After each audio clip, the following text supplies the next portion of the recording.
Ton Shri Gurudev Datta Shri Swami Samarth. तुम्हा सर्वांचं आपल्या स्वामी शक्ती या चॅनलमध्ये मनापासून स्वागत आहे। स्वामी तुम्हा सर्वांच्या सर्व चांगल्या इच्छा पूर्ण करोत एवढीच स्वामींच्या चरणी प्रार्थना करते आणि आपल्या आजच्या या नवीन आणि सुंदर व्हिडिओला पुन्हा एकदा नव्याने सुरुवात करते। भक्तांनो, आज नवरात्रीचा शेवटचा दिवस, आज नवमी आहे। बघा, प्रत्येक ठिकाणी आज घटाचं उद्यापन केलं असेल, प्रत्येक ठिकाणी आज घटाचं विसर्जन केलं असेल। आज घटाचं विसर्जन होऊन उद्याच्या दिवशी म्हणजे ज्याला आपण 3.5 मुहूर्तांपैकी एक मुहूर्त मानतो तो म्हणजे विजयादशमीचा दिवस। बघा, उद्या दसरा आहे, अत्यंत महत्त्वाचा आणि शुभ दिवस। उद्याच्या दिवशी म्हणजे दसऱ्याच्या दिवशी आपण अनेक शुभ कार्यांच्या गोष्टी आपल्या घरामध्ये करत असतो, नवीन गोष्टींची सुरुवात करत असतो। दसऱ्याचा दिवस जो आहे हा दिवस संपूर्ण वर्षभरामध्ये अगदी प्रत्येक मुहूर्तापैकी 3.5 मुहूर्तांपैकी सर्वश्रेष्ठ मानला जाणारा हा सर्वात मोठा मुहूर्त आहे। बघा, उद्याच्या दिवशी आपल्याला अनेक पूजा पाठ करायचे आहेत, मंत्र स्तोत्र करायचे आहेत, सेवा करायची आहेत, माता लक्ष्मीची पूजा करायची आहे। आपल्याला आपल्या घरातील प्रत्येक यंत्रापासून ते प्रत्येक गोष्टीची आपल्याला उद्या पूजा करायची आहे। मात्र हे सगळं करण्या अगोदर तुम्हाला उद्या सकाळी उठून स्वच्छ स्नान करायचं आहे। बघा, कुठलीही गोष्ट करत असताना आपण समजा आता रात्री झोपलोत आणि सकाळी उठलोत आणि डायरेक्ट काही ना काही करायला लागले, असं कधी करतो का? अजिबात नाही। पूजा पाठ असेल, घरात काहीतरी शुभ होणार असेल तर आपण जे स्नान करतो ते एक विशेष प्रकारचं करतो, विशिष्ट स्नान करतो। बघा, आपल्या हिंदू संस्कृतीमध्ये स्नानाला खूप जास्त महत्त्वाचं आहे। शरीर शुद्धीकरण करणं खूप जास्त महत्त्वाचं आहे आणि जेव्हा विशेष स्थितीमिती असतात त्यावेळी जर तुम्ही अशा पद्धतीने स्नान करत गेलात तर तुमचं प्रत्येक कार्य हे सिद्धीस जातं, त्या प्रत्येक कार्यातून तुम्हाला फळ प्राप्त होतं। आता उद्या दसरा आहे, उद्या प्रत्येक जण काही ना काही नक्कीच करणार आहे। तर हे सगळं करण्या अगोदर तुमचं शरीर जे आहे ते शुद्ध होणं खूप महत्त्वाचं आहे। तुमच्या जीवनामध्ये असलेली शत्रुपीडा असेल, नकारात्मकता असेल, बाहेरील बाधा असेल, कुठल्याही प्रकारची गरिबी असेल, दारिद्र्य असेल, हे संपवून हे सगळ्या ज्या बाधा आहेत त्या दूर करून तुम्हाला तुमच्या जीवनामध्ये जे तुम्ही करत आहात त्यामध्ये सिद्धी प्राप्ती जर करायची असेल तर लक्षात ठेवा, तुम्हाला उद्याच्या दिवशी याच पद्धतीने स्नान करायचं आहे। लवकर हा मुहूर्त नाहीये, वर्षभरातून आलेला हा सर्वात महत्त्वाचा मुहूर्त आहे। त्यामुळे उद्या प्रत्येकाने याच पद्धतीने स्नान करायचं आहे।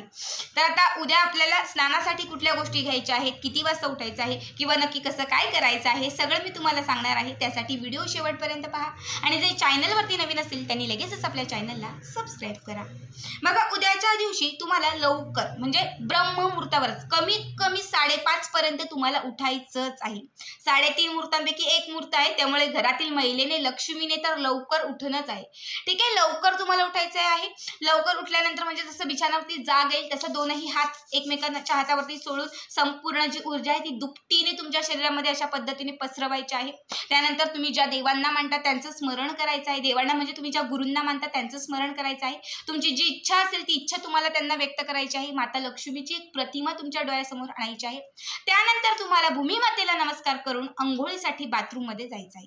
बाथरूममध्ये जात असताना तुम्हाला तुमच्या शरीराला एक चोळा लावायचा आहे। बघा, तुम्ही बघत असाल, मला वाटते प्रत्येक घरोघरी, तो गरीब असेल श्रीमंत असेल कुणी असेल, तुम्ही पूर्वीपासून ही प्रथा बघितलेली असेल, जन्मोजन्मीपासून, की जेव्हा दिवाळीचा पाडवा असो, लक्ष्मीपूजन असतं त्या दिवसात आपण अंगाला उटणं लावतो। बघा, हे उटणं आपण का लावतो? कारण ते जे दिवस असतात किंवा तो जो पाडवा असतो तो अत्यंत शुभ मानला जातो, लक्ष्मी प्राप्तीसाठी, लक्ष्मी कृपा होण्यासाठी। आणि जेव्हा त्या पाडव्याची पूजा आपण दुपारून संध्याकाळून जी करणार असतो त्याआधी आपले शरीर शुद्ध होणं खूप महत्त्वाचं आहे। बघा, दररोज जरी नाही झालं तरी विशेष दिवशी आपल्याला उटणं लावून किंवा आंघोळीच्या पाण्यात काही गोष्टी टाकून स्नान हे केलंच पाहिजे। आता उद्या दसरा आहे त्यामुळे तुम्हाला उटणं लावायचं आहे, पण आता मी तुम्हाला एका वेगळ्या प्रकारचं उटणं सांगणार आहे ज्याला आपण चोळा असं म्हणतो। हा चोळा तुम्हाला तुमच्या शरीराला लावायचा आहे।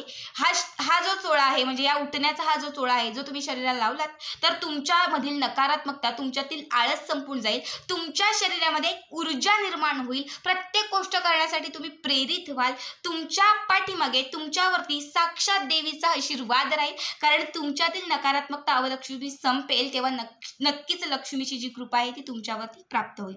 आता कुठल्या गोष्टी त्या आहेत? बघा, तुम्हाला एक वाटी घ्यायची आहे, वाटीमध्ये थोडीशी हळद टाकायची आहे, यामध्ये तुम्हाला थोडंसं चमेलीचं तेल टाकायचं आहे। आता चमेलीचं तेल नसेल, ज्यांच्याकडे आहे त्यांनी चमेलीचं तेल टाका, ज्यांच्याकडे चमेलीचं तेल नसेल तर त्या प्रत्येकाने तिळीचं तेल, जे पूजेसाठी तेल वापरतो ते तेल टाकायचं आहे। आता तेही नसेल तर जे घरामध्ये तूप असेल ते तूप टाका। त्यानंतर याच्यात बेसन टाकायचं आहे आणि हिरवा वेलदोडा वेलदोडा आपल्या घरामध्ये असलेला, ज्याला आपण इलायची वेलची म्हणतो, तो कुटा, त्याची थोडीशी जी पावडर असेल 1-2 किती घ्या, त्याची थोडीशी पावडर याच्यामध्ये टाकायची आहे। यामध्ये थोडंसं सुगंधी द्रव्य म्हणजे सुगंधी अत्तर टाकायचं आहे आणि हे सगळं तुम्हाला मिक्स करून याची एक पेस्ट बनवायची आहे। ही पेस्ट झाली की त्यानंतर ती पूर्ण शरीराला लावायची आहे। अगदी चेहऱ्यापासून, कपाळापासून सुरुवात करायची आहे। अशा पद्धतीने तुम्हाला ती शरीराला लावायची आहे। लावत असताना तुमची जी इच्छा असेल ती इच्छा तुम्हाला व्यक्त करायची आहे। त्यानंतर तुम्हाला अंघोळीसाठी बाथरूममध्ये जायचं आहे। अंघोळीसाठी बाथरूममध्ये गेलात की त्यानंतर तुम्हाला अंघोळीच्या पाण्यामध्ये या काही गोष्टी तुम्हाला टाकायच्या आहेत। बघा, सगळ्यात पहिलं म्हणजे अंघोळीची जी बादली आहे, या बादलीमध्ये तुम्हाला थोडंसं गोमूत्र टाकायचं आहे। थोडंसं गोमूत्र, जर गोमूत्र नसेल तर गंगाजल टाका, गंगाजल नसेल तर गोमूत्र टाका, दोघंही आहे तर दोनही टाकल्या तरी चालेल। त्यानंतर तुम्हाला याच्यामध्ये थोडंसं मीठ टाकायचं आहे। ठीक आहे, शत्रुपिडा खूप जास्त असेल, कुठल्याही प्रकारची इडापिडा बाधा तुमच्या जीवनात जर चालू असेल, ती नष्ट करायची असेल तर मीठ जे आहे ते अत्यंत उपयुक्त असतं, त्यामुळे थोडंसं मीठ टाकायचं आहे। त्यानंतर तुम्हाला याच्यामध्ये, या पाण्यामध्ये सर्वात महत्त्वाची गोष्ट, ज्या गोष्टीला उद्याच्या दिवसात सोन्यापेक्षाही जास्त महत्त्व आहे, ते म्हणजे आपट्याचं पान। आत्ताच मार्केटमध्ये जा, तिथून एक किंवा म्हणजे भरपूर पानं आता विकायला मार्केटमध्ये आज आहे, तिथून आपट्याची पानं घेऊन या। गावाकडच्या लोकांनी आजूबाजूला बघा, भरपूर शिदाची झाडं, आमच्याकडे शीद असं म्हणतात, शिदाची झाडं, आपट्याची झाडं तुम्हाला मिळतील। त्यातून तुम्हाला आपट्याची जी पानं आहेत, ती आपट्याची पानं तुम्हाला आणायची आहेत आणि उद्या सकाळी अंघोळ करत असताना आपट्याचं एक पान तुम्हाला या बादलीमध्ये टाकायचं आहे। या बादलीमध्ये टाकून त्यानंतर तुम्हाला स्नान करायचं आहे। आता आपट्याचं पान का? जर जीवनामध्ये सोन्यासारखे दिवस बघायचे असतील, भले सोनं नसेल जवळ, काही नसेल, पण ते सोनं प्राप्त करण्यासाठी, धनवृद्धी होण्यासाठी, घरामध्ये लक्ष्मी प्राप्ती करायची असेल तर आपट्याचं पान उद्या नक्कीच टाका। बघा, प्रत्येक जण उद्याच्या दिवशी आपट्याचं पान एकमेकांना देऊन, जसं सोनं देतो त्या पद्धतीने आपण एकमेकांना सोन्याची देवाणघेवाण करतो आणि त्यातच आपण लक्ष्मी कृपा समजत असतो। जर उद्या आपट्याचं पान तुम्ही अंघोळीच्या पाण्यामध्ये टाकाल तर लक्ष्मी सदैव तुमच्या प्रती आकर्षित राहील। सदैव लक्ष्मीचे जे आशीर्वाद आहे ते तुम्हाला मिळत जातील। कुठल्याही प्रकारची तुमच्या घरामध्ये दरिद्री राहणार नाही, कुठल्याही प्रकारचं दारिद्र्य घरामध्ये वास करणार नाही। बघा, उद्याच्या दिवसात जर याच पद्धतीने तुम्ही स्नान केलं ना, तर तुम्हाला भरपूर रिझल्ट येत जाईल। वर्षभरामध्ये पूर्ण दिवस बदलून जातील। जेव्हा पुढचा दसरा असेल, पुढचं जेव्हा विजयादशमीचा दिवस असेल, तेव्हा तुम्हाला कळेल की गेल्या वर्षी मी हे उपाय केले होते, गेल्या वर्षी मी हे केलं होतं आणि एका वर्षभरात माझं पूर्ण जीवन बदलून गेलं। बघा, अत्यंत महत्त्वाचा हा उपाय आहे। जर या पद्धतीने तुम्ही उद्या स्नान केलं ना, तर जीवनामध्ये कधीच तुम्हाला गरिबी पाहायला मिळणार नाही। आता असं नाही की हा उपाय केल्यानंतर लाख करोड मिळतील, मात्र श्रीमंतीचे मार्ग मोकळे होत जातील, पैशांचे मार्ग तुमचे मोकळे होत जातील, अडकलेले पैसे मिळत जातील, पैशांचे कुठे ना कुठे मार्ग तुम्हाला आपोआप कुठून मार्ग तयार होतील की जिथून तुमच्याकडे पैसा येत जाईल।